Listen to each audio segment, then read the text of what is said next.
सत श्री अकाल। तुसीं देख रहे हो पंजाब मिल यूएसए टीवी। मैं सुरभि। खबरां दे इस बुलेटिन 'च तुहाडा बहुत-बहुत स्वागत है जी। खबरां दे बुलेटिन दे स्पॉन्सर ने रियल्टर गुरजतिंदर सिंह रंधावा। हर तरह की प्रॉपर्टी खरीदण अते वेचण दे लई तुसीं स्क्रीन ते दित्ते नंबरां राहीं इन्हां नूं संपर्क कर सकते हो। पेश आन जी देश विदेश दीआं कुछ चोणवीआं खबरां। पीएम मोदी तो सवाल पुछण मगरों आलोचना च घिरी पत्रकार, समर्थन च आया व्हाइट हाउस। अमरीका के होस्टन शहर विच तलाब दे विचों गैस चढ़न नाल 7 बच्चियां समेत 12 लोग बीमार, अस्पताल च होए दाखल। अमरीका के कंसास शहर विच होई गोलीबारी, कारण 3 लोगों की हुई मौत, 5 होए जख्मी। जाली दाखला पत्रा नाल विद्यार्थियों नूं कैनेडा भेजण वाले एजेंट ते ये दोष तय किए गए। आस्ट्रेलिया के विद्यक अदारिया च पढ़न वाले भारतीय विद्यार्थी इस साल 1 जुलाई तो बिना वीजा स्पॉन्सर 8 साल तक काम लई बिने कर सकणगे। बिना लाइसेंस चल रही 4 इमीग्रेशन कंपनियां ते 56 फर्जी ट्रैवल एजेंट गिरफ्तार। पंजाब समेत अगले 48 घंटिया तक इन्हां सूबियां दे विच भारी मींह ते तूफान का रैड अलर्ट जारी। हुण खबरां विस्तार दे नाल।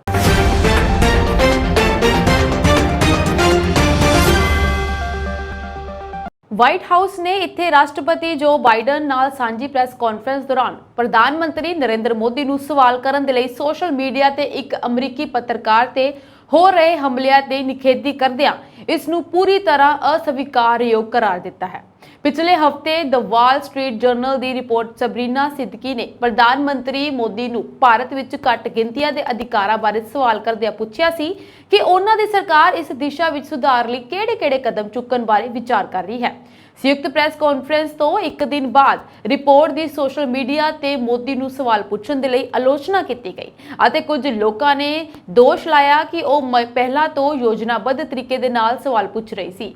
कईयां ने महिला पत्रकार नूं पाकिस्तानी इस्लामिस्ट भी कहा है। एक सवाल के जवाब दे विच रणनीतिक संचार दे लई राष्ट्रीय सुरक्षा परिषद ने कोआर्डीनेटर जॉन किरबी ने सोमवार नूं पत्रकारां नूं कहा कि सानूं उस परेशानी दीआं रिपोर्टां मिलियां हन। ये अस्वीकारयोग है अते असीं किसी भी स्थिति विच किते भी पत्रकारां नूं किसी भी तरह की परेशानी की सख्त निंदा करते हां। ये लोकतंत्र के उन्हां सिद्धांतां के लिहाज नाल अनैतिक है जो पिछले हफ्ते राज दौरे दौरान प्रदर्शित किए गए। सिद्दीकी दे सवाल ते जवाब विच मोदी ने लोकतंत्र के मामले दे विच भारत के रिकॉर्ड का पुरजोर बचाव करते हुए कहा सी कि उन्हां दी सरकार का मूल आधार सबका साथ, सबका विकास, सबका विश्वास अते सबकी कोशिश है। उन्होंने भी कहा सी कि भारत एक लोकतंत्र है अते जिवें कि राष्ट्रपति बाइडन ने कहा कि भारत अते अमरीका दोवें डीएनए दे विच लोकतंत्र है। लोकतंत्र साडियां रगां दे विच है। अमरीका के प्रसिद्ध शहर होस्टन के एक तालाब दे विच नहाउण गए 12 लोगों नूं गैस चढ़ जाण उपरांत अस्पताल दे विच दाखल करवाया गया। होस्टन फायर विभाग के अधिकारी अनुसार तकरीबन शाम 5 बजे सूचना मिली सी कि तालाब दे विच नहाउण आए कुछ लोग अणसुखावा महसूस कर रहे हैं। होस्टन फायर विभाग के मुखी ने कहा कि तालाबां दे विचों कीटाणु खत्म करन दे लई क्लोरीन की वरतों की जाती है। ताज़ा घटना क्लोरीन की ज्यादा मात्रा विच होई वरतों कारण वापरी है। उन्होंने भी कहा कि तालाब दे विच क्लोरीन की ज्यादा मात्रा विच वरतों कारण चमड़ी या अखां दे विच जलन हो सकती है जां साह लैण दे विच दिक्कत भी आती है। इस तरह के लक्षण जिहड़े नजर आउंदे हन। होस्टन फायर विभाग अनुसार 7 बच्चियां ते 3 बालगां नूं खेतर विचाले सरकारी अस्पताल दे विच दाखल करवाया गया जबकि 2 जने खुद ही अस्पताल पहुंच गए सी। कैनेडा की सेंट्रल बॉर्डर सर्विसेज एजेंसी यानी कि CBSA ने जलंधर के ट्रैवल एजेंट ब्रिजेश मिश्रा नूं गिरफ्तार कर लिया है। मिश्रा खिलाफ धोखाधड़ी के मामले दे विच दोष तय किए गए हैं। एजेंसी मुताबिक कैनेडा दे विच मिश्रा बारे CBSA ने मुहैया जानकारी के नाल काउंसलिंग की गलत पेशकारी नाल संबंधित गतिविधियां दे विच कथित शमूलियत तो बाद एक जांच शुरू की गई है। एजेंसी के क्रिमिनल इन्वेस्टिगेशन सैक्शन ने इमीग्रेशन अते रिफ्यूजी प्रोटैक्शन एक्ट अधीन मामला दर्ज किया है। कैनेडा के पब्लिक सेफ्टी बारे मंत्री मार्को ने कहा कि साडी सरकार उन्हां लोकां विरुद्ध कार्रवाई कर रही है जो धोखाधड़ी लई जिम्मेवार हैं अते उन्हां लोकां दी सुरक्षा कर रही है जो इत्थे अपनी पढ़ाई करन दे लई आए हैं। मैं कैनेडा के वासियों अते इत्थे आउण दी उम्मीद रखण वाले लोकां दी सुरक्षा दे लई CBSA के अपराधिक जांचकर्तावां दी सख्त मेहनत लई धन्नवाद करना चाहुंदा हां। ਕੈਨੇਡਾ ਬਾਰਡਰ ਸਰਵਿਸਿਜ਼ ਏਜੰਸੀ ਦੀ regional director general Nina Patel ਨੇ ਕਿਹਾ ਕਿ ਸੀਬੀਐਸਈ ਦੇ Pacific region criminal investigation section ਵੱਲੋਂ ਐਲਾਨੇ ਗਏ ਦੋਸ਼ ਕੈਨੇਡਾ ਦੀ ਇਮੀਗ੍ਰੇਸ਼ਨ ਪ੍ਰਣਾਲੀ ਦੀ ਅਖੰਡਤਾ ਨੂੰ ਬਣਾਈ ਰੱਖਣ ਲਈ ਸਾਡੀ ਵਚਨਬੱਧਤਾ ਨੂੰ ਦਰਸਾਉਂਦਾ ਹੈ। ਸਾਡੇ ਅਧਿਕਾਰੀਆਂ ਨੇ ਇਨ੍ਹਾਂ ਅਪਰਾਧਾਂ ਦੀ ਜਾਂਚ ਕਰਨ ਦੇ ਲਈ ਤਨਦੇਹੀ ਨਾਲ ਕੰਮ ਕੀਤਾ ਹੈ ਅਤੇ ਅਸੀਂ ਇਹ ਯਕੀਨੀ ਬਣਾਉਣ ਲਈ ਪੂਰੀ ਕੋਸ਼ਿਸ਼ ਕਰਦੇ ਰਹਾਂਗੇ ਕਿ ਸਾਡੇ ਕਾਨੂੰਨਾਂ ਨੂੰ ਤੋੜਨ ਵਾਲਿਆਂ ਨੂੰ ਜਵਾਬਦੇਹ ਠਹਿਰਾਇਆ ਜਾਵੇ। ਜਿਸ ਇਮੀਗ੍ਰੇਸ਼ਨ ਏਜੰਟ ਬ੍ਰਿਜੇਸ਼ ਮਿਸ਼ਰਾ ਉੱਤੇ ਜਾਲੀ ਦਾਖਲਾ ਪੱਤਰ ਤਿਆਰ ਕਰਕੇ ਸੈਂਕੜੇ ਵਿਦਿਆਰਥੀਆਂ ਨਾਲ ਧੋਖਾ ਦੇਣ ਦੇ ਇਲਜ਼ਾਮ ਹਨ, ਉਹ ਬੀਤੇ ਮਾਰਚ ਮਹੀਨੇ ਤੋਂ ਫਰਾਰ ਹਨ। ਬ੍ਰਿਜੇਸ਼ ਮਿਸ਼ਰਾ ਦਾ ਪਿਛੋਕੜ ਬਿਹਾਰ ਦੇ ਦਰਬੰਗਾ ਦਾ ਹੈ ਅਤੇ ਉਹ ਰਾਹੁਲ ਭਾਰਗਵ ਨਾਂ ਦੇ ਵਿਅਕਤੀ ਨਾਲ ਸਾਂਝੇ ਤੌਰ ਤੇ ਐਜੂਕੇਸ਼ਨ ਐਂਡ ਮਾਈਗ੍ਰੇਸ਼ਨ ਸਰਵਿਸਿਜ਼ ਨਾਮ ਦੀ ਫਰਮ ਚਲਾਉਂਦੇ ਹਨ। ਅਮਰੀਕਾ ਦੇ ਮਿਸੌਰੀ ਰਾਜ ਦੇ ਸ਼ਹਿਰ ਕੰਸਾਸ ਵਿੱਚ ਐਤਵਾਰ ਦੀ ਸਵੇਰ ਨੂੰ ਵਾਪਰੀ ਗੋਲੀਬਾਰੀ ਦੀ ਘਟਨਾ ਦੇ ਵਿੱਚ ਇੱਕ ਔਰਤ ਸਮੇਤ 3 ਲੋਕਾਂ ਦੇ ਮਾਰੇ ਜਾਣ ਤੇ 5 ਹੋਰਨਾਂ ਦੇ ਜ਼ਖਮੀ ਹੋ ਜਾਣ ਦੀ ਖਬਰ ਸਾਹਮਣੇ ਆਈ ਹੈ। ਗੋਲੀਆਂ ਚੱਲਣ ਦੀ ਸੂਚਨਾ ਸਵੇਰੇ 4:30 ਵਜੇ ਮਿਲੀ ਅਤੇ ਪੁਲਿਸ ਅਫਸਰ ਮੌਕੇ ਉੱਪਰ ਪੁੱਜੇ। ਮੁੱਢਲੀ ਜਾਣਕਾਰੀ ਅਨੁਸਾਰ ਇੱਕ ਪਾਰਕਿੰਗ ਵਿੱਚ ਵੱਡੀ ਪੱਧਰ ਤੇ ਲੋਕ ਇਕੱਠੇ ਹੋ ਗਏ ਸਨ। ਪੁਲਿਸ ਵੱਲੋਂ ਜਾਰੀ ਪ੍ਰੈਸ ਬਿਆਨ ਦੇ ਵਿੱਚ ਕਿਹਾ ਗਿਆ ਕਿ 2 ਮਰਦ ਤੇ ਇੱਕ ਔਰਤ ਮੌਕੇ ਉੱਪਰ ਹੀ ਦਮ ਤੋੜ ਚੁੱਕੇ ਸਨ, ਜਦਕਿ 5 ਜ਼ਖਮੀ ਖੁਦ ਹੀ ਵੱਖ-ਵੱਖ ਹਸਪਤਾਲਾਂ ਵਿੱਚ ਪੁੱਜ ਗਏ ਸਨ, ਜਿਨ੍ਹਾਂ ਦੀ ਹਾਲਤ ਖਤਰੇ ਤੋਂ ਬਾਹਰ ਹੈ। ਪੁਲਿਸ ਨੇ ਕਿਹਾ ਕਿ ਅਜੇ ਤੱਕ ਕਿਸੇ ਵੀ ਸ਼ੱਕੀ ਨੂੰ ਹਿਰਾਸਤ ਦੇ ਵਿੱਚ ਨਹੀਂ ਲਿਆ ਗਿਆ ਹੈ, ਪਰੰਤੂ ਪੁਲਿਸ ਨੂੰ ਵਿਸ਼ਵਾਸ ਹੈ ਕਿ ਉਸ ਨੂੰ ਬਹੁਤ ਸਾਰੇ ਅਜਿਹੇ ਗਵਾਹ ਮਿਲ ਜਾਣਗੇ ਜਿਨ੍ਹਾਂ ਕੋਲੋਂ ਗੋਲੀਬਾਰੀ ਦੀ ਘਟਨਾ ਸੰਬੰਧੀ ਅਹਿਮ ਜਾਣਕਾਰੀ ਮਿਲ ਸਕਦੀ ਹੈ। ਆਸਟ੍ਰੇਲੀਆ ਦੇ ਵਿਦਿਅਕ ਅਦਾਰਿਆਂ ਦੇ ਵਿੱਚ ਪੜ੍ਹਨ ਵਾਲੇ ਭਾਰਤੀ ਵਿਦਿਆਰਥੀ ਇਸ ਸਾਲ 1 ਜੁਲਾਈ ਤੋਂ ਬਿਨਾਂ ਵੀਜ਼ਾ ਸਪਾਂਸਰ 8 ਸਾਲ ਤੱਕ ਕੰਮ ਲਈ ਬਿਨੇ ਕਰ ਸਕਣਗੇ। ਵਰਕ ਵੀਜ਼ਾ ਦੇ 2 ਸਾਲ ਦਾ ਵਿਸਥਾਰ ਵੀ ਮਿਲ ਸਕੇਗਾ, ਪਰ ਪੰਦਰਵਾੜੇ 'ਚ ਕੰਮ ਦੇ ਘੰਟੇ ਦੀ ਹੱਦ 40 ਤੋਂ ਵਧਾ ਕੇ 48 ਕਰ ਦਿੱਤੀ ਜਾਵੇਗੀ। ਵੀਜ਼ਾ ਸਪਾਂਸਰ ਉਹਨਾਂ ਲੋਕਾਂ ਦੇ ਸਾਰੇ ਖਰਚਿਆਂ ਦੀ ਜ਼ਿੰਮੇਵਾਰੀ ਲੈਂਦੇ ਹਨ ਜਿਨ੍ਹਾਂ ਦੇ ਕੋਲ ਵਿਦੇਸ਼ ਯਾਤਰਾ ਦੌਰਾਨ ਆਪਣੇ ਖਰਚਿਆਂ ਦਾ ਭੁਗਤਾਨ ਕਰਨ ਦੇ ਲਈ ਆਮਦਨ ਸਰਟੀਫਿਕੇਟ ਨਹੀਂ ਹੈ। ਇਸ ਮਹੀਨੇ ਦੀ ਸ਼ੁਰੂਆਤ 'ਚ ਭਾਰਤ ਤੇ ਆਸਟ੍ਰੇਲੀਆ ਦੇ ਵਿਦਿਆਰਥੀਆਂ ਨੇ ਅਕਾਦਮਿਕ ਸ਼ੋਧਕਰਤਾਵਾਂ ਲਈ ਮੌਕੇ ਵਧਾਉਣ ਦੇ ਲਈ ਇਮੀਗ੍ਰੇਸ਼ਨ ਭਾਈਵਾਲੀ ਸਮਝੌਤੇ ਤੇ ਹਸਤਾਖਰ ਕੀਤੇ ਸਨ। Mobility arrangement for talented early professional scheme ਤਹਿਤ ਭਾਰਤ ਦੇ ਨੌਜਵਾਨ ਪੇਸ਼ੇਵਰਾਂ ਨੂੰ ਬਿਨਾਂ ਵੀਜ਼ਾ ਸਪਾਂਸਰ ਦੇਸ਼ 'ਚ ਰਹਿਣ ਦੀ ਇਜਾਜ਼ਤ ਮਿਲੇਗੀ। ਅਸਥਾਈ ਵੀਜ਼ਾ ਪ੍ਰੋਗਰਾਮ ਦੇ ਰੂਪ ਦੇ ਵਿੱਚ MATES 'ਚ ਵਿਸ਼ੇਸ਼ ਖੇਤਰਾਂ 'ਚ ਡਿਗਰੀ ਦੇ ਨਾਲ ਮਾਨਤਾ ਪ੍ਰਾਪਤ ਭਾਰਤੀ ਯੂਨੀਵਰਸਿਟੀਆਂ ਦੇ ਗ੍ਰੈਜੂਏਟ ਸ਼ਾਮਲ ਹਨ। MATES ਵੀਜ਼ਾ ਲਈ ਯੋਗ ਖੇਤਰਾਂ 'ਚ ਇੰਜੀਨੀਅਰਿੰਗ, ਮਾਈਨਿੰਗ, ਵਿੱਤੀ ਤਕਨੀਕ, ਆਰਟੀਫੀਸ਼ੀਅਲ ਇੰਟੈਲੀਜੈਂਸ, IT, ਖੇਤੀਬਾੜੀ ਤੇ ਨਵਿਆਨਯੋਗ ਊਰਜਾ ਸ਼ਾਮਲ ਹਨ। MATES ਵੀਜ਼ਾ ਪ੍ਰੋਗਰਾਮ ਦੇ ਲਈ ਯੋਗ ਹੋਣ ਲਈ ਜ਼ਰੂਰੀ ਹੈ ਕਿ ਉਮੀਦਵਾਰਾਂ ਦੀ ਉਮਰ 31 ਸਾਲ ਤੋਂ ਘੱਟ ਹੋਵੇ, ਕਿਸੇ ਮਾਨਤਾ ਪ੍ਰਾਪਤ ਯੂਨੀਵਰਸਿਟੀ ਤੋਂ ਆਪਣੀ ਸਿੱਖਿਆ ਪੂਰੀ ਕੀਤੀ ਹੋਵੇ ਤੇ ਆਪਣੇ ਕੈਰੀਅਰ ਦੀ ਸ਼ੁਰੂਆਤੀ ਪੜਾਅ 'ਚ ਹੋਵੇ। MATES ਵੀਜ਼ਾ ਲਈ ਫੀਸ ਦਾ ਐਲਾਨ ਹਾਲੇ ਨਹੀਂ ਕੀਤਾ ਗਿਆ ਹੈ। ਇਸ ਦੇ ਨਾਲ ਹੀ ਜੁਲਾਈ ਤੋਂ ਆਸਟ੍ਰੇਲੀਆ ਤੋਂ ਬਾਹਰ ਦੇ ਵਿਦਿਆਰਥੀਆਂ ਲਈ ਮਨਜ਼ੂਰ ਕਾਰਜ ਘੰਟੇ ਦੀ ਹੱਦ 2 ਸਾਲ ਦੇ ਵਰਕ ਵੀਜ਼ਾ ਵਿਸਤਾਰ ਨਾਲ ਪ੍ਰਤੀ ਪੰਦਰਵਾੜੇ 40 ਘੰਟੇ ਤੋਂ ਵਧਾ ਕੇ 48 ਘੰਟੇ ਕਰ ਦਿੱਤੀ ਜਾਵੇਗੀ। ਆਸਟ੍ਰੇਲੀਆ ਨੇ ਇਸ ਸਾਲ ਅਪ੍ਰੈਲ ਦੇ ਵਿੱਚ ਕਿਹਾ ਸੀ ਕਿ ਉਹ ਆਪਣੀ ਇਮੀਗ੍ਰੇਸ਼ਨ ਪ੍ਰਣਾਲੀ ਦੇ ਵਿੱਚ ਸੁਧਾਰ ਕਰੇਗਾ। ਕੁਸ਼ਲ ਇਮੀਗ੍ਰੈਂਟਾਂ ਨੂੰ ਲਵਾਉਣ ਦੇ ਲਈ ਉੱਚ ਕੁਸ਼ਲ ਪੇਸ਼ੇਵਰਾਂ ਲਈ ਵੀਜ਼ਾ ਪ੍ਰਕਿਰਿਆ ਨੂੰ ਤੇਜ਼ ਤੇ ਆਸਾਨ ਬਣਾਇਆ ਜਾਵੇਗਾ। ਵਿਦੇਸ਼ ਦੇ ਵਿਦਿਆਰਥੀਆਂ ਨੂੰ ਬਣਾਈ ਰੱਖਣ ਦੇ ਲਈ ਕਦਮ ਚੁੱਕੇ ਜਾਣਗੇ। ਸਰਕਾਰ ਨੇ ਇਹ ਵੀ ਐਲਾਨ ਕੀਤਾ ਕਿ ਹੁਨਰ ਦੀ ਕਮੀ ਵਾਲੇ ਖੇਤਰਾਂ 'ਚ 94 ਡਿਗਰੀਆਂ ਵਾਲੇ ਗ੍ਰੈਜੂਏਟਾਂ ਲਈ ਅਧਿਐਨ ਤੋਂ ਬਾਅਦ ਕੰਮ ਦੇ ਅਧਿਕਾਰ ਤੇ 2 ਸਾਲ ਦਾ ਵਿਸਤਾਰ ਮਿਲ ਸਕੇਗਾ। 94 ਗ੍ਰੈਜੂਏਟ ਡਿਗਰੀ ਦੇ ਲਈ ਅਧਿਐਨ ਤੋਂ ਬਾਅਦ ਵਰਕ ਪਰਮਿਟ ਨੂੰ 2 ਤੋਂ 4 ਸਾਲ, 94 ਮਾਸਟਰ ਡਿਗਰੀ ਲਈ 3 ਤੋਂ 5 ਸਾਲ ਤੇ ਸਾਰੇ ਡਾਇਰੈਕਟੋਰੇਟ ਡਿਗਰੀ ਲਈ 4 ਤੋਂ 6 ਸਾਲ ਤੱਕ ਵਧਾਇਆ ਜਾਵੇਗਾ। ਵਿਦੇਸ਼ ਮੰਤਰਾਲੇ ਦੇ 2022 ਦੇ ਆંકੜਿਆਂ ਮੁਤਾਬਿਕ ਵੱਖ-ਵੱਖ ਆਸਟ੍ਰੇਲੀਆ ਯੂਨੀਵਰਸਿਟੀ 'ਚ ਲਗਭਗ 1 ਲੱਖ ਭਾਰਤੀ ਵਿਦਿਆਰਥੀ ਪੜ੍ਹ ਰਹੇ ਹਨ। मोहाली पुलिस ने बिना लाइसेंस तो चल रही 4 इमीग्रेशन कंपनियां खिलाफ कार्रवाई करते हुए 4 फर्जी ट्रैवल एजेंटां नूं गिरफ्तार किया है। ये फर्जी ट्रैवल एजेंट मोहाली च ਵੱਖ-ਵੱਖ ਫੇਜ਼ਾਂ 'ਚ ਵੱਖ-ਵੱਖ ਨਾਵਾਂ ਤੇ ਇਮੀਗ੍ਰੇਸ਼ਨ ਦਫ਼ਤਰ ਚਲਾ ਰਹੇ ਸਨ। ਇਨ੍ਹਾਂ ਦੇ ਵਿੱਚੋਂ 3 ਕੇਸ ਫੇਜ਼ 1 ਥਾਣੇ ਵਿੱਚ ਦਰਜ ਕੀਤੇ ਗਏ ਹਨ, ਜਦ ਕਿ 1 ਕੇਸ ਮਟੌਰ ਥਾਣੇ ਵਿੱਚ ਦਰਜ ਕੀਤਾ ਗਿਆ ਹੈ। ਮੁਲਜ਼ਮਾਂ ਦੀ ਪਛਾਣ ਸਾਹਿਲ ਕਈ ਵਾਸੀ ਹੈਬੋਵਾਲ ਕਲਾ ਲੁਧਿਆਣਾ, ਅਰਪਿੰਦਰ ਸਿੰਘ ਵਾਸੀ ਫੇਜ਼ 5 मोहाली, ਚਰਨਦੀਪ ਸਿੰਘ ਵਾਸੀ ਸੈਕਟਰ 68 ਅਤੇ ਕੁਲਦੀਪ ਬੋੜਾ ਵਾਸੀ ਬਲਾਚੌਰ ਰੋਪੜ ਵਿੱਚ ਹੋਈ ਹੈ। ਸਾਰਿਆਂ ਦੇ ਖਿਲਾਫ ਮਾਮਲੇ ਦਰਜ ਕੀਤੇ ਗਏ ਹਨ ਅਤੇ 24 ਜੂਨ ਨੂੰ ਫੇਜ਼ 1 ਥਾਣੇ ਦੀ ਪੁਲਿਸ ਨੇ ਕੁਲਦੀਪ ਬੋਹਰਾ ਨੂੰ ਵਿਦੇਸ਼ ਭੇਜਣ ਦੇ ਨਾਂ ਤੇ ਠੱਗੀ ਮਾਰਨ ਦੇ ਦੋਸ਼ ਹੇਠ ਗ੍ਰਿਫਤਾਰ ਕੀਤਾ ਸੀ।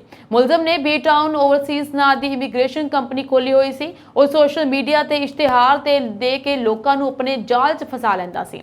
ਉਹ ਬਿਨਾਂ ਲਾਇਸੈਂਸ ਤੋਂ ਕੰਪਨੀ ਚਲਾ ਰਿਹਾ ਸੀ। ਮੁਲਜ਼ਮਾਂ ਕੋਲੋਂ 2 ਪਾਸਪੋਰਟ ਬਰਾਮਦ ਹੋਏ ਹਨ। 24 ਜੂਨ ਨੂੰ ਥਾਣਾ ਬਟੋਰ ਦੀ ਪੁਲਿਸ ਨੇ ਚਰਨਦੀਪ ਸਿੰਘ ਖਿਲਾਫ ਇਮੀਗ੍ਰੇਸ਼ਨ ਐਕਟ ਦੀਆਂ ਧਾਰਾਵਾਂ ਤਹਿਤ ਕੇਸ ਦਰਜ ਕਰਕੇ ਉਸ ਨੂੰ ਗ੍ਰਿਫਤਾਰ ਕਰ ਲਿਆ ਸੀ। ਮੁਲਜ਼ਮ ਸਟੱਡੀ ਵੀਜ਼ਾ ਅਤੇ ਟੂਰਿਸਟ ਵੀਜ਼ੇ ਦੇ ਨਾਂ ਤੇ ਲੋਕਾਂ ਨਾਲ ਠੱਗੀ ਮਾਰ ਰਿਹਾ ਸੀ। ਉਸਨੇ ਸੈਕਟਰ 70 ਦੇ ਵਿੱਚ ਪਾਥਵੇ ਨਾਂ ਹੇਠ ਦਫ਼ਤਰ ਖੋਲ੍ਹਿਆ ਹੋਇਆ ਸੀ। 22 ਜੂਨ ਨੂੰ ਗੁਪਤ ਸੂਚਨਾ ਦੇ ਆਧਾਰ ਤੇ ਥਾਣਾ ਫੇਜ਼ 1 ਦੀ ਪੁਲਿਸ ਨੇ ਅਰਪਿੰਦਰ ਸਿੰਘ ਖਿਲਾਫ ਧੋਖਾਧੜੀ ਦਾ ਮਾਮਲਾ ਦਰਜ ਕੀਤਾ ਸੀ। ਮੁਲਜ਼ਮ ਅਰਪਿੰਦਰ ਨੇ ਮੋਹਾਲੀ ਫੇਜ਼ 5 ਦੀ ਮਾਰਕੀਟ ਵਿੱਚ ਇਮੀਗ੍ਰੇਸ਼ਨ ਕੰਸੂਲੇਟ ਦਾ ਬੋਰਡ ਲਗਾ ਕੇ ਇਮੀਗ੍ਰੇਸ਼ਨ ਦਫ਼ਤਰ ਖੋਲ੍ਹਿਆ ਹੋਇਆ ਸੀ। ਉਹ ਸੋਸ਼ਲ ਮੀਡੀਆ ਤੇ ਇਸ਼ਤਿਹਾਰ ਤੇ ਲੋਕਾਂ ਨੂੰ ਵਿਦੇਸ਼ ਭੇਜਣ ਦੇ ਨਾਂ ਤੇ ਫਰਜ਼ੀ ਵੀਜ਼ੇ ਦਿੰਦਾ ਸੀ। 17 ਜੂਨ ਨੂੰ ਸਾਹਿਲ ਕਈ ਅਤੇ ਨਿਤਿਨ ਕਈ ਵਿਰੁੱਧ ਫੇਜ਼ 1 ਥਾਣੇ ਵਿੱਚ ਕੇਸ ਦਰਜ ਕੀਤਾ ਗਿਆ ਸੀ। ਮੁਲਜ਼ਮ ਫੇਜ਼ 7 ਵਿੱਚ ਓਵਰਸੀਜ਼ ਇਮੀਗ੍ਰੇਸ਼ਨ ਨਾਂ ਦੀ ਫਰਜ਼ੀ ਕੰਪਨੀ ਚਲਾ ਰਹੇ ਸਨ। ਉਹ ਅਖਬਾਰਾਂ ਦੇ ਵਿੱਚ ਇਸ਼ਤਿਹਾਰ ਦੇ ਕੇ ਲੋਕਾਂ ਨੂੰ ਵਿਦੇਸ਼ ਭੇਜਣ ਦੇ ਨਾਂ ਤੇ ਠੱਗੀ ਮਾਰਦਾ ਸੀ। ਇੱਕ WhatsApp ਨੰਬਰ ਦੇ ਕੇ ਬਿਨਾਂ ਲਾਇਸੈਂਸ ਵਾਲੀ ਇਮੀਗ੍ਰੇਸ਼ਨ ਕੰਪਨੀ ਚਲਾਉਣ ਜਾਂ ਇਸ ਨਾਲ ਸੰਬੰਧਿਤ ਕਿਸੇ ਵੀ ਸ਼ਿਕਾਇਤ ਲਈ ਜਾਰੀ ਕੀਤਾ ਗਿਆ ਹੈ। ਇਸ ਤੋਂ ਇਲਾਵਾ ਸ਼ਿਕਾਇਤਕਰਤਾਵਾਂ ਨੇ 112 ਕੰਟਰੋਲ ਰੂਮ ਤੇ ਵੀ ਸ਼ਿਕਾਇਤ ਦੇ ਸਕਦਾ ਹੈ। ਐਸਐਸਪੀ ਨੇ ਅਪੀਲ ਕੀਤੀ ਹੈ ਕਿ ਜਿਹੜਾ ਵੀ ਵਿਅਕਤੀ ਵਿਦੇਸ਼ ਜਾਣ ਦੇ ਲਈ ਕਿਸੇ ਟਰੈਵਲ ਏਜੰਸੀ ਨਾਲ ਸੰਪਰਕ ਕਰਦਾ ਹੈ ਉਹ ਸੰਬੰਧਿਤ ਏਜੰਸੀ ਦੀ ਰਜਿਸਟ੍ਰੇਸ਼ਨ ਬਾਰੇ ਜਾਣਕਾਰੀ ਜ਼ਰੂਰ ਪ੍ਰਾਪਤ ਕਰੇ। ਭਾਰਤੀ ਮੌਸਮ ਵਿਭਾਗ ਨੇ ਦੇਸ਼ ਦੇ ਜ਼ਿਆਦਾਤਰ ਹਿੱਸਿਆਂ 'ਚ ਭਾਰੀ ਬਾਰਿਸ਼ ਦਾ ਅਲਰਟ ਜਾਰੀ ਕੀਤਾ ਹੈ। ਅਗਲੇ 4-5 ਦਿਨ ਪੂਰੇ ਦੇਸ਼ ਵਿੱਚ ਅਜਿਹੀ ਸਥਿਤੀ ਰਹਿਣ ਦੀ ਸੰਭਾਵਨਾ ਹੈ। ਮੌਸਮ ਵਿਭਾਗ ਨੇ ਕਿਸਾਨਾਂ ਨੂੰ ਆਪਣੀਆਂ ਫਸਲਾਂ ਦੇ ਵਿੱਚ ਪਾਣੀ ਭਰਨ ਦੀ ਸਮੱਸਿਆ ਤੋਂ ਬਚਣ ਦੇ ਲਈ ਅਗਾਊਂ ਇੰਤਜ਼ਾਮ ਕਰਨ ਦੀ ਸਲਾਹ ਦਿੱਤੀ ਹੈ।